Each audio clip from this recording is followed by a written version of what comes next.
viewers, welcome to today's session. Today we'll be talking about the concept of difference and inequality in tribal context.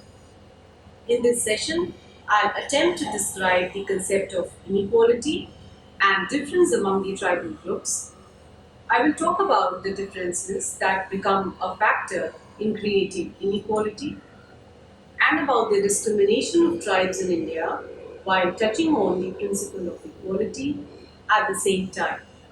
After listening to this session, you will be able to understand the concept of difference of equality, inequality, and difference among the tribals. You will come to know how differences become a factor in creating inequality in tribal context and analyze how above process produces discrimination of tribes in India. At the outset, let me explain to you that tribes in India are socially and culturally different from others, accommodating the tribal demands for cultural recognition and continuity within the Indian nation state has been a challenge to the government and civil society for almost 6 decades.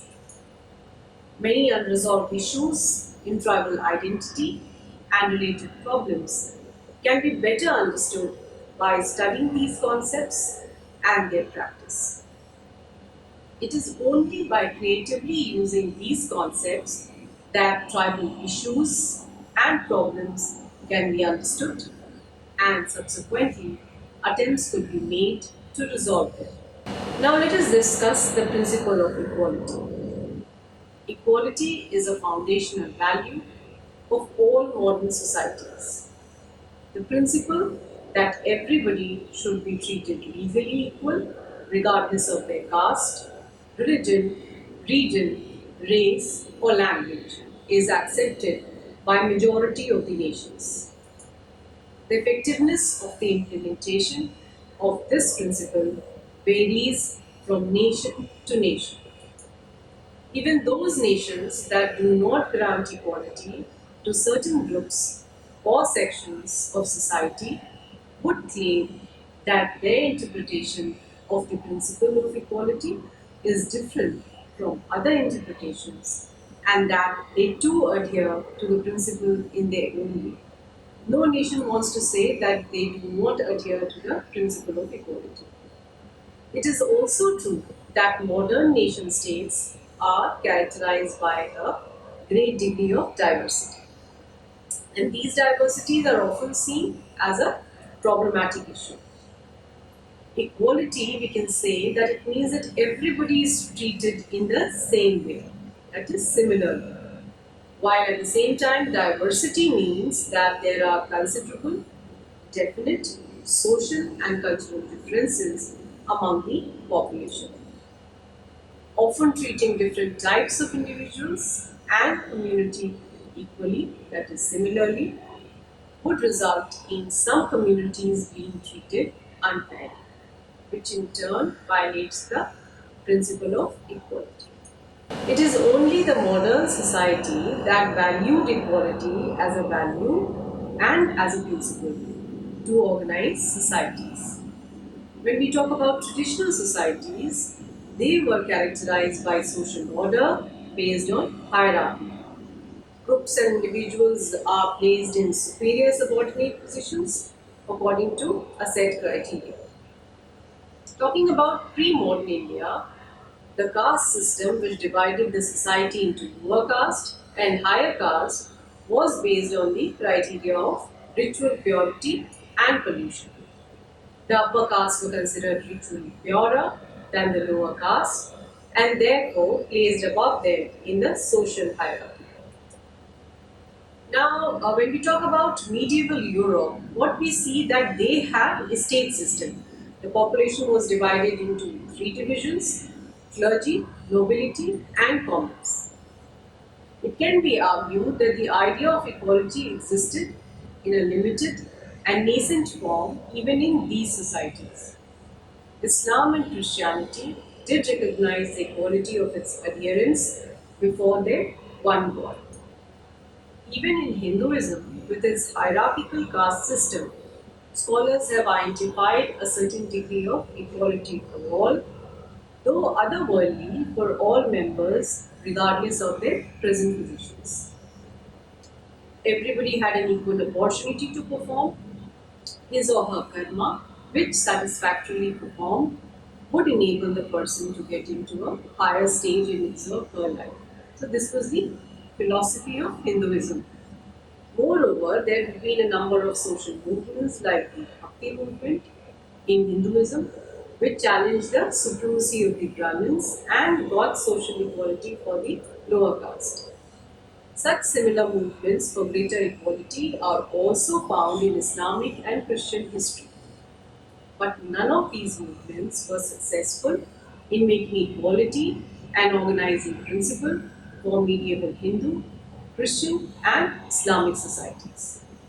In other words, we can say, while equality was recognized in a metaphysical sense, it was not seen as a principle to guide state policy and decision. Bhakti says that traditional Indian society is seen as an unusually hierarchical society. Structural inequality was also the mechanism which was used to manage different communities in a society. Not all traditional societies were as pluralistic as modern societies, but there were different communities which coexisted in one society. These communities had their place in the social structure and their interaction with others depended on their relative positions in the hierarchy. Furnivall is a scholar who describes the situation in a colonial society.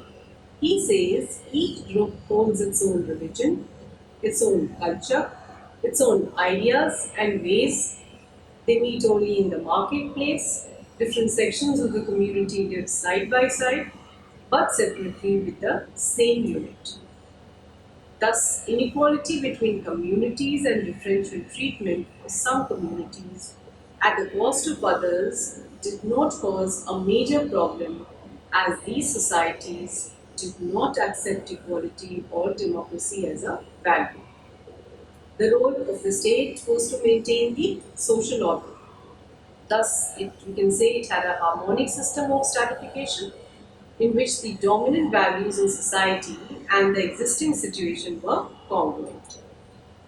Though pre modern societies were pluralistic with many communities coexisting, each of these communities had a particular position in the society which determined their rights and duties and how they interacted with the others. And social inequality was accepted as value and principle in pre modern societies. The role of the state was to preserve the social order rather than change it. Now, let us talk about equality in the modern period. The idea of equality, as all of us know, it evolved in Europe with the revolutions in France, England, and United States. The French Revolution and the American War of Independence were violent expressions of revolt against the traditional social order. French Revolution attacked and removed the privileges of the aristocracy and the clergy. And according to the new system, every individual was treated equally, and no one, regardless of his position in society, had special rights and privileges. Similarly, the American Constitution after the war included the Bill of Rights, which ensured equality to its citizens. It separated the church, that is religion, and state, that is government, mainly to avoid the government from discriminating its citizens because of their religion or denomination being different from the majority religion or denomination. So, the French Revolution and the American Constitution heralded a new period in history where equality was accepted as a fundamental principle. But it was only a beginning of a long process where the idea of equality got further clarified, expanded, and made part of state policy. Firstly, the idea of equality was seen here in a limited form, legal equality. and the abolition of privileges to certain privileged groups like the aristocracy. It did not say anything about existing equalities, which were reflected in the unequal social and economic condition of the people. Secondly, there were large sections of society that were excluded from the ambit of equal treatment. That is, women, slaves, colonized people, and outsiders. So they were excluded from the ambit of equal treatment. And these sections had to wait for many, many more years, or even we can say centuries, to be recognized as being worthy of equal and fair treatment. Women had to struggle till the early 20th century to get voting rights, and the Afro Americans became equal to their white compatriots only after the Civil War. Needless to say, discrimination of these sections continues to happen on a smaller scale in the society even after these monumental events. In the 19th and 20th century, there was an expansion in areas in which the principle of equality was applied. It was felt that inequality in the social and economic spheres of life should end or at least be reduced. Political and legal equality without social and economic equality was futile, and it was only when these important areas of an individual life are brought into the ambit of principle of equality that the ideal will be fully realized. Another important aspect of equality was the recognition of the need for special protection of minority groups. In this context, we need to understand the genocide of Armenians in Ottoman Empire and Jews during the World War II, which brought about the realization that communities as a whole are often discriminated as they belong to a particular religion or ethnic group. Thus, community-based discrimination need to be addressed. More recently, there are demands for equality and recognition to be given to sexual minorities to stop discrimination, which you can see also happening in our country.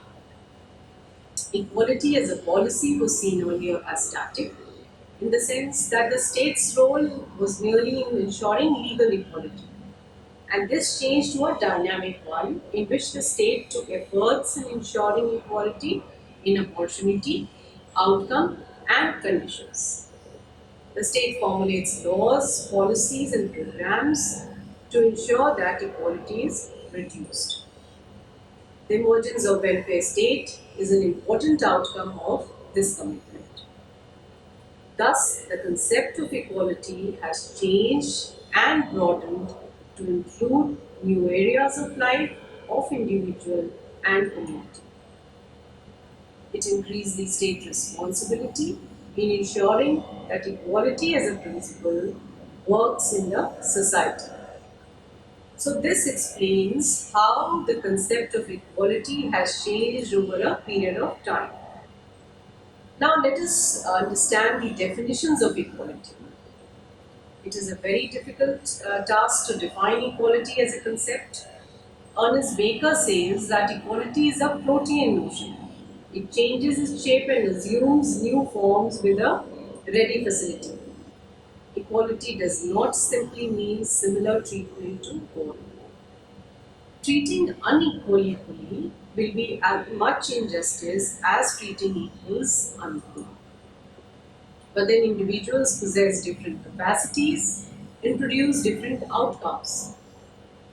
Another scholar, Harold Lasky, he says the purpose of society would be frustrated at the outset if the nature of a mathematician met with identical response with that of a bricklayer. So that is how they try to define equality. Hence, it would be wrong to relate equality with the same treatment for all. Baker describes the principle of equality and he says that just as each person, because he is a person, is free agent in the scheme of the state, so also each person, because he is a person, as all other persons, has an equal standing and counts equally as a legal factor under the scheme. Similarly, it means that whatever conditions are guaranteed to me in the form of rights shall also and to the same measure be guaranteed to others, and that whatever rights to others shall also be given to me. Thus, equality is only the basic condition that is provided to all. How they make use of it is up to them. Thus, the principle of equality gives the same starting point to all, but how everybody finishes depends on the individuals. Law is a giver of legal capacities and of legal capacities only, and that is to be realized and understood. Berkeley's dictum that all men have equal rights but not to equal things is applicable here. We can say that the principle of legalistic equality had limited impact in societies with a history of gross social inequality. For example, it would be unreasonable to expect two individuals from different social background to be treated equally. Say an individual who is raised in a privileged family with all facilities will be more meritorious than an individual raised in family with minimal or no facilities. So there should be a certain degree of equality of opportunity if the principle of equality has to be realized. So this was getting realized by people and the lawmakers, and that there should be a equal opportunity. So Harold Lasky gives a broader idea of equality, and he lists out few characteristics. One was to that no special privileges for any individual or group should be given. There should be equal opportunity for all, as it gives everybody opportunity to educate and equip himself or herself. Further, he or she can use the skills and talents to get the desired things in life. There should be equal access to social benefits for all and no restrictions based on any extraneous factors and absence of economic and social exploitation. According to this definition, the principle of equality should have not only legalistic equality but also equality of opportunity and equal access to social benefits.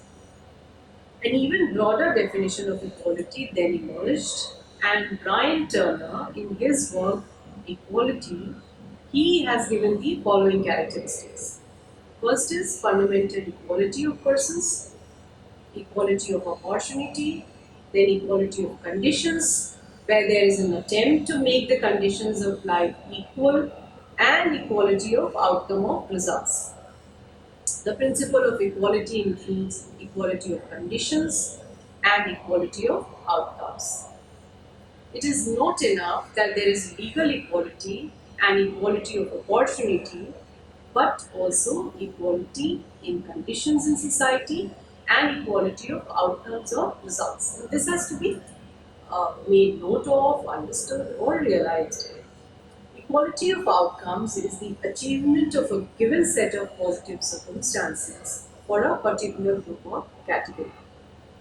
Thus, various communities and groups in a society should not experience vast differences in their standard of living.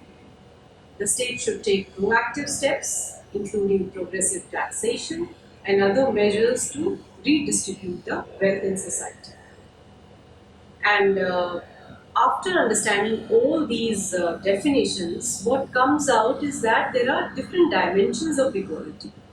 First is the political equality, economic equality, legal equality, and social equality. We need to understand equality from all these perspectives. Equality, as we've seen, is a widely accepted idea, yet inequality in different dimensions persists in all societies. When we talk about the United States of America, it has wide range of social inequalities in terms of income levels. Afro Americans on an average earn less than their white American counterparts.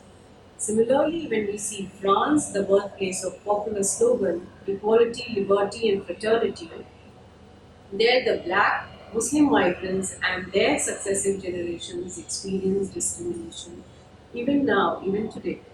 Like in USA, their average income levels are much lesser than their white counterparts. Thus, we've discussed the dimensions of equality and how it differs in different countries.